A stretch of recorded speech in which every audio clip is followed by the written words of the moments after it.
महंगाई से आपके जीवन पे क्या असर पड़ता है थोड़ा सा समझो। इंडिया में जो महंगाई यानी कि इन्फ्लेशन जो है, इसको कंट्रोल करने का जो काम है ये सेंट्रल गवर्नमेंट का है और आरबीआई का है। आरबीआई यानी कि सेंट्रल बैंक। अब इन दो लोग ने मिलकर क्या डिसाइड किया कि इंडिया में इन्फ्लेशन जो होना चाहिए वो होना चाहिए 2% से लेकर 6% के बीच में। मतलब जब 4% पे इन्फ्लेशन होगा तो 2% नीचे तक आ सकता है और 2% ऊपर तक जा सकता है।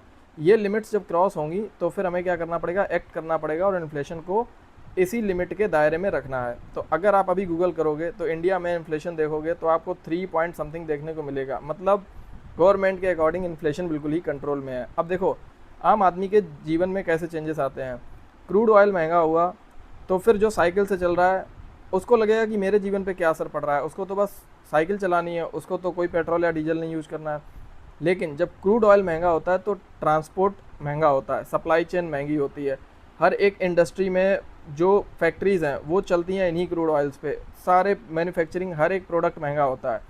तो आम आदमी के जीवन में जो थाली है, जो खाना है, जो फूड प्रोडक्ट्स हैं, जो डेली प्रोडक्ट्स हैं, डेयरी प्रोडक्ट्स हैं, जितनी भी चीज़ें हैं जो वो मार्केट से परचेज़ कर रहा है, हर एक चीज़ पर उस इन्फ्लेशन का, उस क्रूड ऑयल के प्राइस का असर पड़ता है। अब एक छोटा सा एग्जांपल आप समोसा समझ लो। अब जैसे कि समोसा जो 10 रुपये का मिलता था, अगर पेट्रोल डीजल महंगा होता है तो वो समोसा आप कितने का मिलेगा, 15 रुपये का। 15 वाला 20 का मिलेगा। सिमिलरली चाय को आप देख लो, अगर गैस महंगी होती है तो 10 वाली चाय 15 की मिलने लगेगी। अब आपको ये पता होगा कि इन्फ्लेशन तो सरकार ने कंट्रोल में ला दिया, 3% के पास इन्फ्लेशन बिल्कुल कंट्रोल में। लेकिन जिन चीज़ों के प्राइस एक बार बढ़ गए, वो प्राइस क्या आपने कभी सुना है कि वो कम हुए हों? कभी आपने सुना है कि दूध के प्राइस कम हो रहे हैं? आपने कभी सुना है कि जो ऑयल है जो आप खाने में यूज करते हो उसके प्राइस कम हो गए हो? आपने सुना है कि आटे का प्राइस कम हो गया हो? ये जितनी भी चीज़ें ऐसी हैं कि इनके एक बार प्राइस अगर बढ़ते हैं तो इन्फ्लेशन कितना भी कंट्रोल में आ जाए, लेकिन इन चीज़ों के प्राइसेस हमेशा सेम रहते हैं या फिर ऊपर जाते हैं।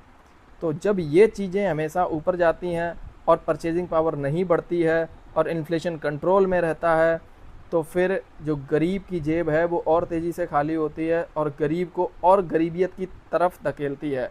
यानी कि ये जो इन्फ्लेशन है ये डायरेक्टली रिलेटेड है, एक तो करेंसी को डेप्रिशिएट करने के लिए और दूसरा इंडिया में या किसी भी देश में गरीबी को बढ़ाने के लिए। तो इसको इस तरीके से समझ सकते हो।